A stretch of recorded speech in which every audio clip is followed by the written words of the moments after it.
Hi, friends. Welcome to yet another session of our story read aloud.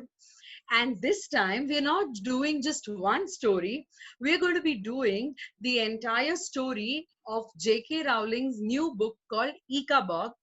This is available online, and what we're going to do is we're going to read out each chapter to you. Also, there is an illustration competition announced by the author and her publishers. So, one of our students has graciously agreed to share his illustrations with you to make these stories more interesting. So, here we go. Chapter 1, King Fred the Fearless. Once upon a time, there was a tiny country called Cornucopia, which had been ruled for centuries by a long line of fair haired kings. The king at the time of which I write was called King Fred the Fearless. He had announced fearless bit by himself on the morning of his coronation, partly because it sounded nice with Fred, but also because he'd once managed to catch and kill a wasp all by himself, if you didn't count the 5 footmen and the boot boy. King Fred the Fearless came to the throne on a huge wave of popularity. He had lovely yellow curls, fine sweeping mustaches, and looked magnificent in the tight breeches, velvet doublets, and ruffled shirts that rich men wore at the time.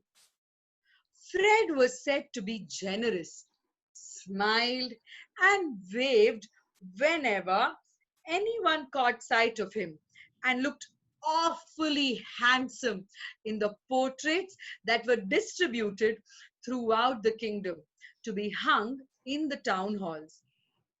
The people of Cornucopia were most happy with their new king, and many thought he'd end up being even better at the job than his father, Richard the Righteous, whose teeth, though nobody had liked to mention it at that time, were rather crooked.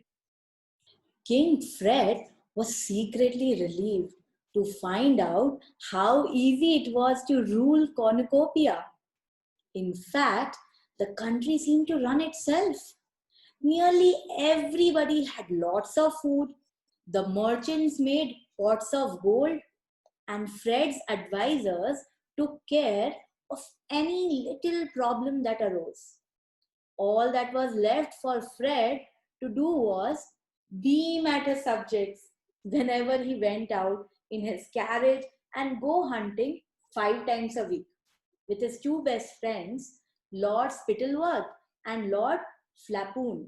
Spittleworth and Flapoon had large estates of their own in the country, but they found it much cheaper and more amusing to live at the palace with the king, eating his food, hunting his stags, and making sure that the king didn't get too fond of any of the beautiful ladies at court. They had no wish to see Fred married because a queen might spoil all their fun. For a time, Fred had seemed to rather like Lady Eslenda, who was as dark and beautiful as Fred was fair and handsome. But Spittleworth had persuaded Fred that she was far too serious and bookish for the country to love her as queen. Fred didn't know that Lord Spittleworth had a grudge against Lady Eslenda. He'd once asked her to marry him, but she turned him down. Lord Spittleworth was very thin, cunning, and clever. His friend Flapoon was ruddy faced and so enormous that it required 6 men to heave him onto his massive chestnut horse. Though not as clever as Spittleworth, Flapoon was still far sharper than the king. Both lords were expert at flattery and pretending to be astonished by how good Fred was at everything from riding to tiddlywinks. If Spittleworth had a particular talent, it was persuading the king to do things that suited Spittleworth. And if Flipoon had a gift, it was for convincing the king that nobody on earth was as loyal to the king as his two best friends. Fred thought Spittleworth and Flepoon were jolly good chaps. They urged him to hold fancy parties, elaborate picnics, and sumptuous banquets. Because Cornucopia was famous far beyond its borders for its food. Each of its cities was known for a different kind, and each was the very best in the world. The capital of Cornucopia, Shoeville, lay in the south of the country and was surrounded by acres of orchards, fields of shimmering golden wheat, and emerald green grass, on which pure white dairy cows grazed. The cream, flour, and fruit produced by the farmers here was then given to the exceptional bakers of Shoeville who made pastries. Think, if you please, of the most delicious cake or biscuit you have ever tasted. Well, let me tell you, they'd have been downright ashamed to serve that in Shoeville. Unless a grown man's eyes filled with tears of pleasure as he bit into a Shoeville pastry, it was deemed a failure and never made again. The bakery windows of Shoeville were piled high with delicacies such as maidens' dreams, fairies' cradles, and most famous of all, hopes of heaven, which were so exquisitely, painfully delicious that they were saved for special occasions. And everybody cried for joy as they ate them. King Porphyrio of neighboring Pluritania had already sent King Fred a letter offering him the choice of any of his daughter's hands in marriage in exchange for a lifetime supply of hopes of heaven. But Spittleworth had advised Fred to laugh in the Pluritanian ambassador's face. His daughters are nowhere near pretty enough to exchange hopes of heaven, sire, said Spittleworth. To the north of Shoeville lay more green fields and clear, sparkling rivers where jet black cows and happy pink pigs were raised.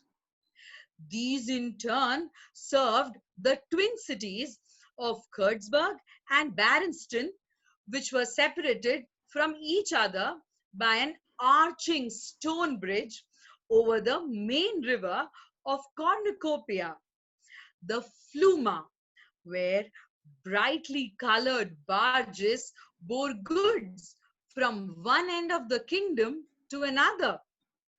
Kurtzberg was famous for its cheeses, huge white wheels, dense orange cannonballs, big crumbly blue veined barrels, and little baby cream cheeses smoother than velvet.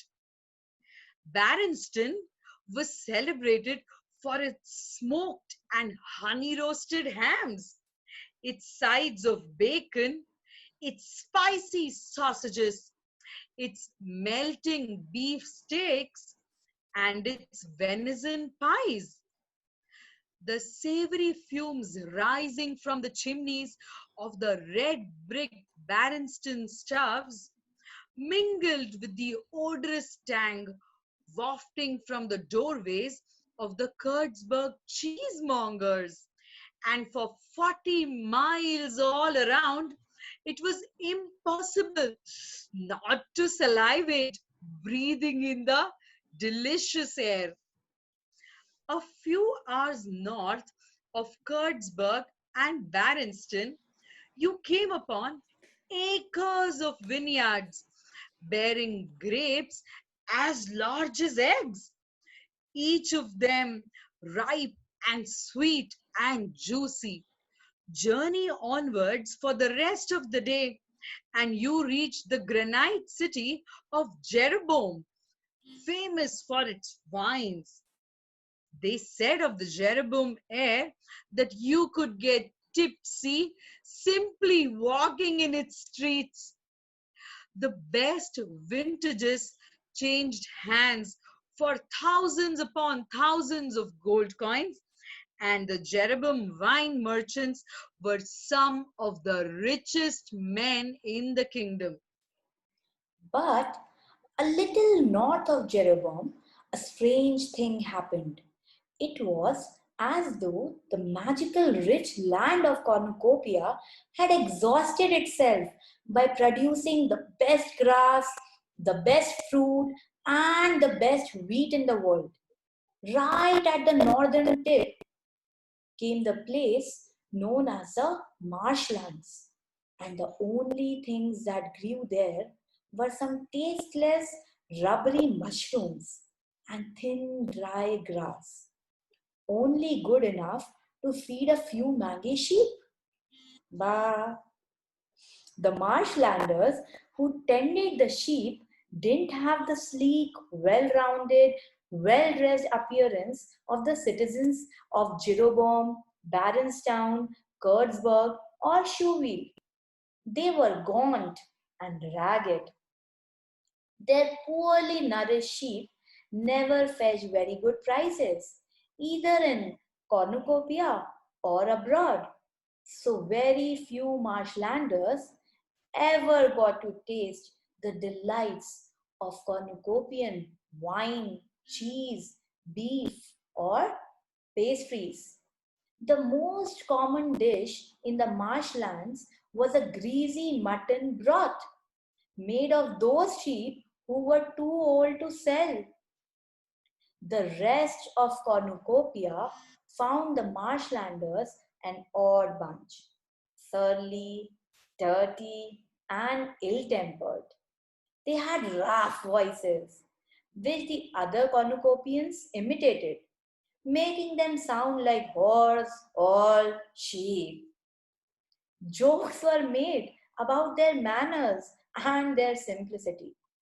As far as the rest of the cornucopia was concerned, the only memorable thing that had ever come out of the marshlands was the legend of the Ickabog.